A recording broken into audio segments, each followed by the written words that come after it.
আলহামদুলিল্লাহ নাহমাদুহু ওয়া নাস্তাঈনুহু ওয়া নাস্তাগফিরুহু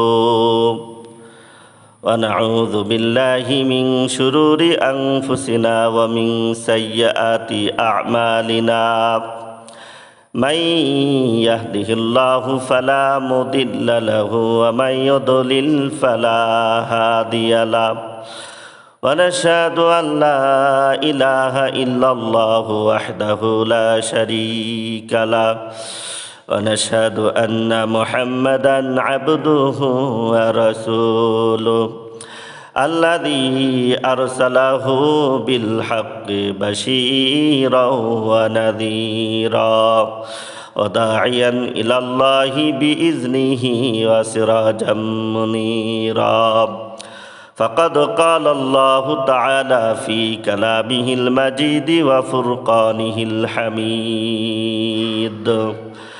أعوذ بالله من الشيطان الرجيم بسم الله الرحمن الرحيم ومن يعظم شعائر الله فإنها من تقوى القلوب وقال النبي صلى الله عليه وسلم صيام يوم عاشوراء إني أحتسب على الله أن يكفر السنة التي قبله সম্মানিত মুসল্লিয়ানে কিরাম, মুহররমের 10 তারিখকে বলা হয় আশুরা। আশুরা এর শাব্দিক অর্থ হল দশম। সাধারণত আশুরা বলতে মুহররমের 10 তারিখকেই বোঝানো হয়। আশুরা উপলক্ষে আমাদের কি করণীয়, আশুরার তাৎপর্য কি, এ সম্পর্কে আমাদের অনেক বিভ্রান্তি আছে, অনেক ভুল বুঝাবুঝি আছে, অনেক অপব্যাখ্যা আছে। সাধারণভাবে আশুরা বললে আমাদের মনে হয় এই দিনে হজরতে হুসাইন রাদিয়াল্লাহু তাআলা আনহু কারবালার ময়দানে মর্মান্তিকভাবে শহীদ হয়েছিলেন। আশুরার তাৎপর্য বোধ হয় এখানেই। আমরা মনে করি কারবালার ঘটনাকে কেন্দ্র করেই আশুরার তাৎপর্য। আশুরাকে আমরা কারবালা বানিয়ে ফেলেছি, কিন্তু মূলত আশুরার তাৎপর্য কারবালার ঘটনাকে কেন্দ্র করে নয়। সব কিছুর মূল্যায়ন ওইভাবে হতে হবে যেভাবে রাসূল করিম সাল্লাল্লাহু আলাইহি ওয়াসাল্লাম করে গেছেন, যেভাবে সাহাবায়ে কেরাম করে গেছেন। রাসূল করিম সাল্লাল্লাহু আলাইহি ওয়াসাল্লামের সময় কারবালার ঘটনা ঘটেনি। হুজুর পাক সাল্লাল্লাহু আলাইহি ওয়াসাল্লাম আশুরার দিনকে কোন দৃষ্টিভঙ্গিতে পালন করেছেন সেটা আমাদের লক্ষণীয়। এই দিনকে আমরা সেই দৃষ্টিভঙ্গিতেই পালন করব। পরবর্তীতে এই দিনে যা ঘটেছে তা ঐতিহাসিক বিষয়।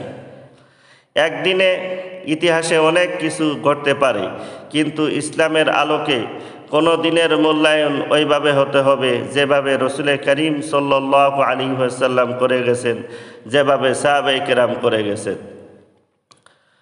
রাসূল করিম সাল্লাল্লাহু আলাইহি ওয়াসাল্লাম আশুরার দিনকে কিভাবে মূল্যায়ন করে গেছেন তা হাদিস দ্বারা প্রমাণিত। হাদিসে এসেছে, মদিনায় হিজরত করার পর হুজুর পাক সাল্লাল্লাহু আলাইহি ওয়াসাল্লাম দেখলেন যে সেখানকার ইহুদিরা আশুরার 10 তারিখে রোজা রাখে। তিনি জানতে চাইলেন তারা এই দিনে রোজা রাখে কেন। তাকে জানানো হলো যে এই দিনে আল্লাহ রব্বুল আলামিন তার কুদরতে বনি ইসরায়েলকে সমুদ্র পার করে নিয়েছেন, ফেরাউন আর তার বাহিনীকে সমুদ্রে নিমজ্জিত করেছেন। এর শুকর আদায় করার জন্য হজরত মূসা আলাইহিস সালাম এই দিনে রোজা রাখতেন, কারণ এটা আল্লাহ পাকের কত বড় একটা নিয়ামত ছিল যে কোনো ধরনের নৌযান ছাড়াই তারা এই মহাসমুদ্র পার হতে পারলেন। আল্লাহর কুদরতে পানি ফাঁক হয়ে সমুদ্র গর্ভে রাস্তা বের হয়ে গেল। সেই রাস্তা দিয়ে মূসা আলাইহিস সালাম এবং তার অনুসারীরা পার হয়ে গেল, আর ফেরাউন ও তার বাহিনী সেখানে নিমজ্জিত হয়ে গেল। এর শুকর আদায় করার জন্য হযরত মূসা আলাইহিস সালাম এই দিনে রোজা রাখতেন। এবং তার অনুসারীরা অর্থাৎ ইহুদিরাও তার অনুসরণে রোজা রেখে আসছিল। রসুল করিম সাল্লাল্লাহু আলাইহি ওয়াসাল্লাম যখন জানতে পারলেন যে ইহুদিরা তাদের গোত্রের পূর্ববর্তীদের ভাগ্যে আল্লাহর যে নিয়ামত লাভ হয়েছিল তার শুকুর আদায় করার জন্য হজরত মূসা আলাইহিস সালামের অনুসরণে এই দিনে রোজা রেখে আসছে, তখন রসুল করিম সাল্লাল্লাহু আলাইহি ওয়াসাল্লাম বললেন, নাহনু আহাক্কু বিমূসা মিনকুম ফাসামাহু ওয়া আমারা বিসিয়ামিহি, অর্থাৎ আমরা মূসা আলাইহিস সালামের অনুসরণ তোমাদের চেয়ে বেশি করব। তাই তিনি রোজা রাখলেন এবং সাহাবীদেরকে রোজা রাখতে বললেন। এই হলো আশুরা দিনের তাৎপর্য। নিয়ামতের শুকুর আদায় করার শিক্ষা গ্রহণ করাই হলো এই দিনের শিক্ষা। যদিও এই নিয়ামতটা আল্লাহ দান করেছিলেন ইহুদিদেরকে, তারাই সমুদ্র পার হয়ে গিয়েছিল অলৌকিকভাবে, কিন্তু প্রকারান্তরে এটা আমাদের উপরও আল্লাহর একটি নিয়ামত। সেটা এই হিসেবে যে হজরত মূসা আলাইহিস সালাম এবং তার অনুসারীরা ছিলেন হকপন্থী, এই হিসেবে তারা হলেন আমাদের পূর্বপুরুষ বা পূর্বসূরি। আর পূর্বসূরিদের উপর যা নিয়ামত, প্রকারান্তরে সেটা আমাদের উপরও নিয়ামত। তারা ছিলেন আমাদের এই হক্কানি সিলসিলার মানুষ, অতএব তাদের প্রতি আল্লাহর যা নিয়ামত, প্রকারান্তরে সেটা আমাদের উপরও নিয়ামত। এই দৃষ্টিভঙ্গিতেই শুকুর আদায় করার জন্য রসুল করিম সাল্লাল্লাহু আলাইহি ওয়াসাল্লাম রোজা রাখতেন, তাই আমরাও রোজা রাখব। এই হলো আশুরা দিনে রোজা রাখার প্রেক্ষাপট ও তাৎপর্য। এই দিনে নিয়ামতের শুকুর আদায় করার শিক্ষা গ্রহণ করতে হবে। যত প্রকার নিয়ামত আল্লাহ আমাদেরকে দান করেছেন সেগুলো স্মরণ করে তার শুকুর আদায় করতে হবে। যে নিয়ামতের শুকুর যেভাবে আদায় করতে হয় সেভাবে সে নিয়ামতের শুকুর আদায় করতে হবে। আল্লাহ সম্পদ দিয়ে থাকলে তার শুকুর আদায় করতে হয় আল্লাহর রাস্তায় সম্পদ ব্যয় করে, তার হুকুম মতো সম্পদ ব্যয় করে।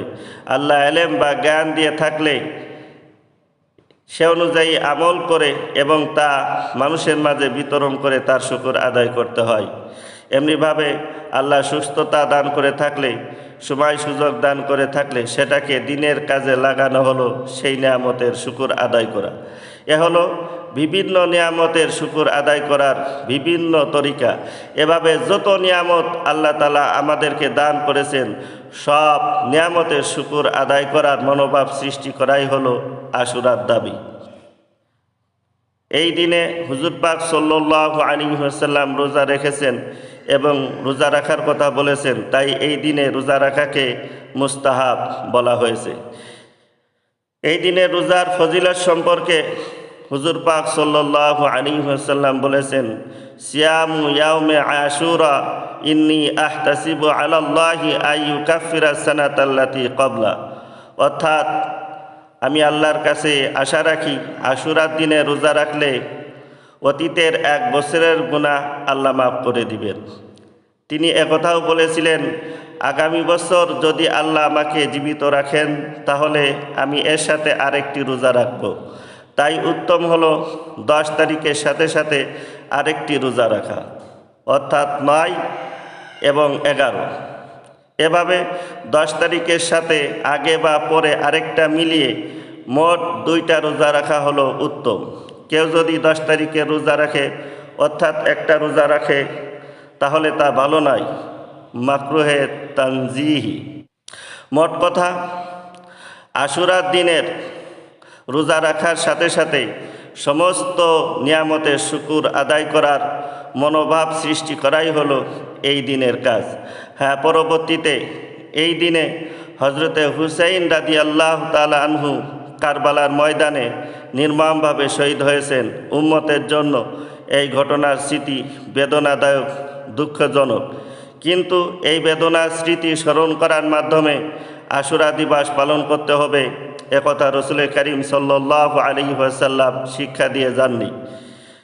এই দিনে যদি আমাদের সেই বেদনাদায়ক স্মৃতি স্মরণ হয়ে যায় তাহলে অন্যান্য দিনে স্মরণ হলে যা করণীয় এই দিনে ততটুকু করণীয়।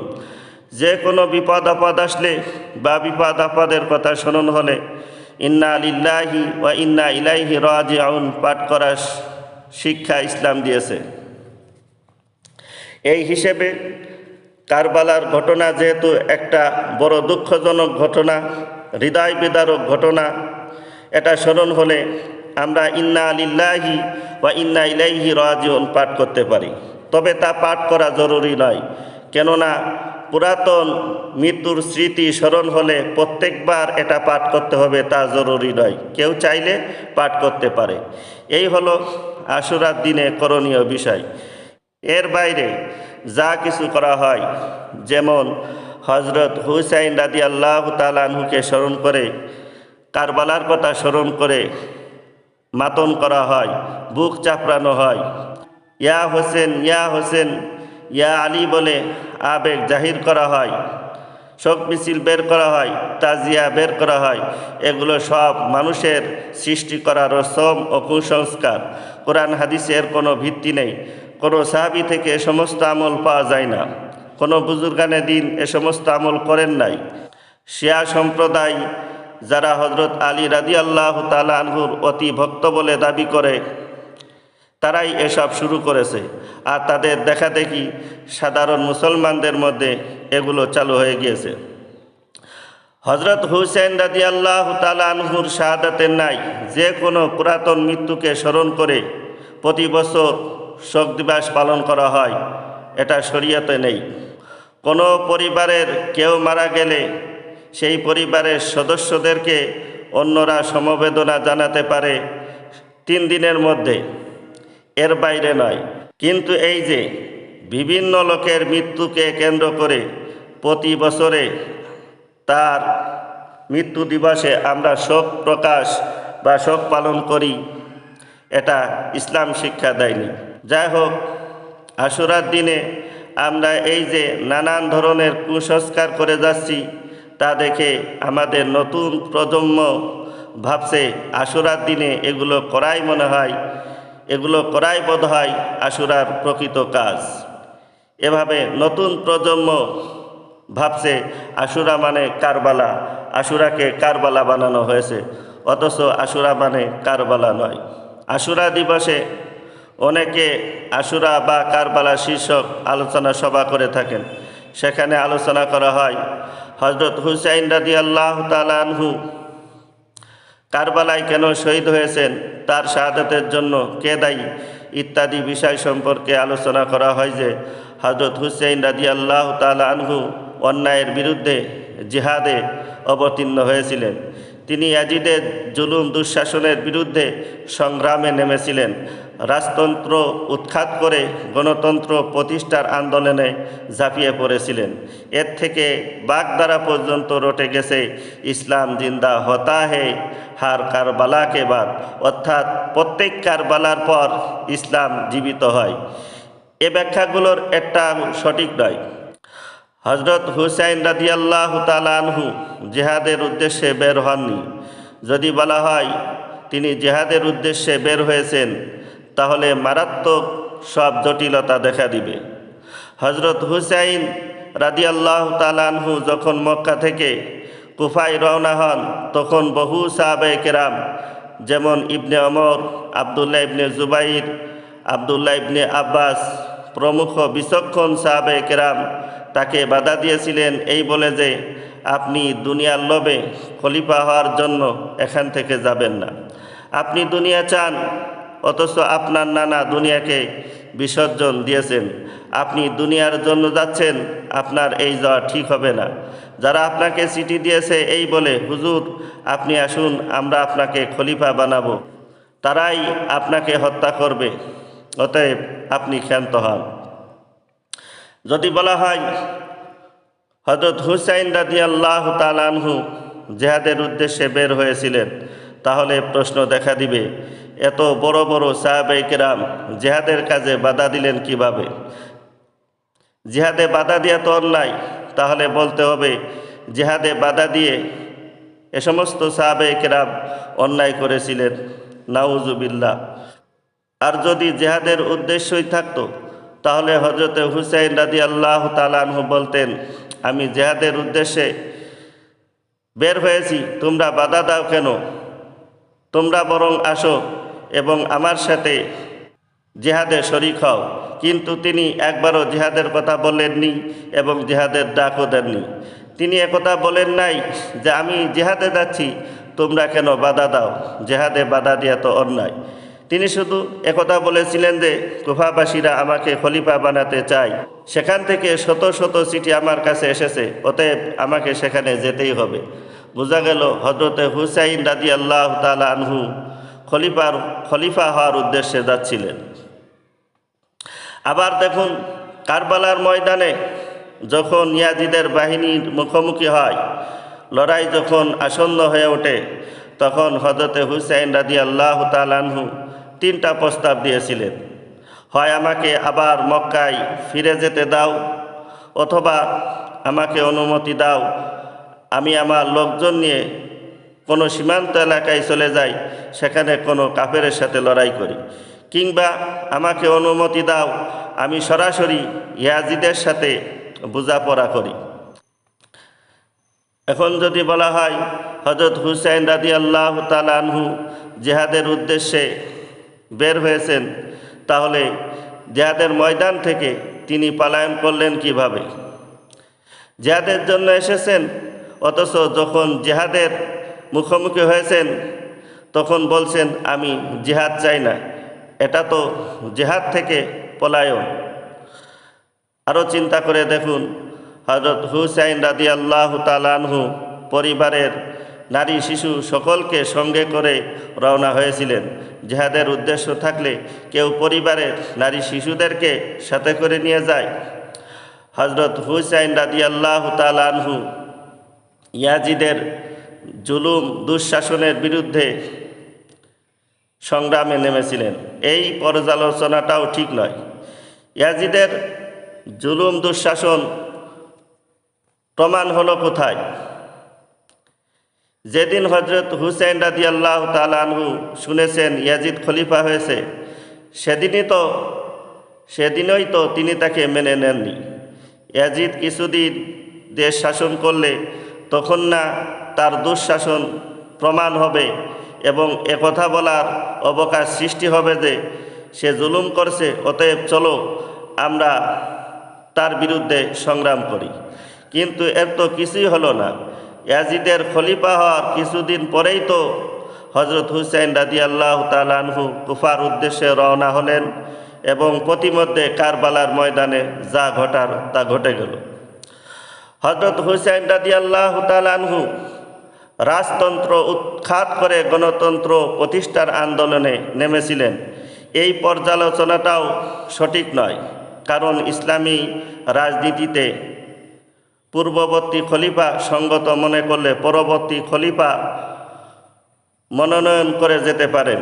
যেমন হযরত আবু বকর সিদ্দিক রাদিয়াল্লাহু তাআলা আনহু হযরত ওমর ফারুক রাদিয়াল্লাহু তাআলা আনহুকে মনোনীত করে যান।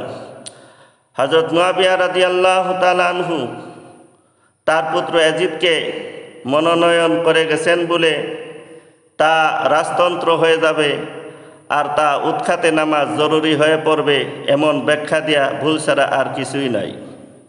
যদি এটা গর্হিত হয়ে থাকবে, তাহলে যে সমস্ত সাহাবায়ে কেরাম ইয়াজিদকে খলিফা মেনে নিয়েছিলেন তারা অন্যায় করেছিলেন বলতে হবে। না হয় বলতে হবে এ সমস্ত সাহাবায়ে কেরাম ইসলামী রাষ্ট্রনীতি বুঝতেন না। সম্মানিত মুসল্লিনে কিরাম, হযরত হুসাইন রাদিয়াল্লাহু তাআলা আনহু কী চেয়েছিলেন, তার উদ্দেশ্য কী ছিল, এ ব্যাপারে নিরাপদ ব্যাখ্যা হলো তিনি মনে করেছিলেন ইয়াজিদের চেয়ে আমি খলিফা হলে উত্তম হবে। যদিও ইসলামী রাষ্ট্রনীতিতে সবচেয়ে বেশি আমলদার ব্যক্তিকে, সবচেয়ে বেশি পরহেজগার ব্যক্তিকে খলিফা মনোনীত করা জরুরি নয়, তবে তাই উত্তম। আর ইয়াজিদের চেয়ে হযরত হুসাইন রাদিয়াল্লাহু তাআলা আনহু বেশি আমলদার ছিলেন, বেশি পরহেজগার ছিলেন, আর কুফাবাসীরাও তাকে খলিফা বানাতে চেয়েছিলেন। এই মর্মে কুফা থেকে শত শত চিঠি তার কাছে এসেছিল। তাই তিনি আজিমত বা উত্তম পদ্ধতি প্রতিষ্ঠা করার জন্য রওনা হয়েছিলেন। তিনি চেয়েছিলেন এত লোক আমাকে খলিফা বানাতে চায়, তারা চায় আজিমত বা উত্তম পদ্ধতি প্রতিষ্ঠিত হোক, তাহলে আমি কেন তাতে সাহায্য করব না? আমি কেন তাতে সহযোগিতা করব না। তাই তিনি আজিমত বা উত্তম পদ্ধতি প্রতিষ্ঠা করার উদ্দেশ্যে রওনা হয়েছিলেন। আর আজিমত বা উত্তম পদ্ধতির জন্য জিহাদ করা যায় না। জিহাদ বা যুদ্ধ হয় ফরজ পর্যায়ের বিষয় হলে। একটা মুস্তাহাব পর্যায়ের কাজের জন্য যেহেতু জিহাদ করা যায় না, তাই কারবালার ময়দানে যখন লড়াই আসন্ন হয়ে উঠল, তখন তিনি বললেন, আমি যুদ্ধ করব না, আমি যুদ্ধ চাই না, আমি তো যুদ্ধ করার জন্য এখানে আসি নাই। এটা হলো এমন একটি ব্যাখ্যা যা সম্পূর্ণ নিরাপদ, তাতে কোনো খারাপই দেখা যায় না। আরেকটা জানার বিষয় হলো হযরত হুসাইন রাদিয়াল্লাহু তাআলা আনহু এর হত্যাকাণ্ডের জন্য কে দায়ী। এই হত্যাকাণ্ডটি সংগঠিত হয়েছিল ইয়াজিদের শাসন আমলে। তখন কুফার গভর্নর ছিল উবাইদুল্লাহ ইবনে জিহাদ। ইয়াজিদ উবাইদুল্লাহ ইবনে জিহাদের কাছে পত্র পাঠিয়েছিল যে হুসাইন ইবনে আলী কুফায় প্রবেশ করছে, অতএব কুফায় প্রবেশের সমস্ত পথ বন্ধ করে দাও। হুকুম এতটুকুই ছিল। কিন্তু ইয়াজিদ তার বাহিনীকে নির্দেশ দিয়ে হযরত হুসাইন রাদিয়াল্লাহু তাআলা আনহুকে হত্যা করায়। সে ভেবেছিল খলিফার প্রতিদ্বন্দ্বীকে হত্যা করে দিলে তিনি বেশি খুশি হবেন এবং বড় এনাম পাওয়া যাবে। কিন্তু ইয়াজিদ তাতে খুশি হয়েছিল একথা প্রমাণ করা যায় না। যখন ইয়াজিদের কাছে হযরত হুসাইন রাদিয়াল্লাহু তাআলা আনহুর মাথা আনা হয়েছিল, ইয়াজিদ হযরত হুসাইন রাদিয়াল্লাহু তাআলা আনহুর মাথা দেখে কেঁদে ফেলেছিলেন এবং উবাইদুল্লাহ ইবনে জিহাদকে সম্বোধন করে বলেছিলেন, আমি ওই কামিনার পুত্রকে কখন হুকুম দিয়েছিলাম তাকে হত্যা করার জন্য? আমি তো এই হুকুম তাকে দেই নাই।